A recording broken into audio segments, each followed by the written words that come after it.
అందరికీ నమస్కారం అండి. మేము రోజు అప్పనపల్లి వెంకటేశ్వర స్వామి దర్శనానికి వచ్చాం. దర్శనం చాలా బాగా జరిగింది. ఇక్కడ దేవీ నవరాత్రులు ప్రారంభమయ్యాయండి. 11 రోజులు అత్యంత వైభవోపేతంగా జరుగుతాయి. ఈ రోజు ఆదిలక్ష్మి అవతారం మేము దర్శించుకున్నాం.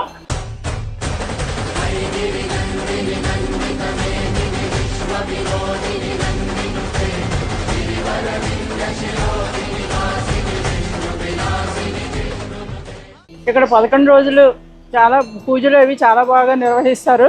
అమ్మవారి అలంకరణ కూడా చాలా బాగుంది. మీరు కూడా 11 రోజుల్లో ఎప్పుడో ఒకసారైనా మీ బంధువులతోటి స్నేహితులతో వచ్చి అమ్మవారిని దర్శించుకోండి.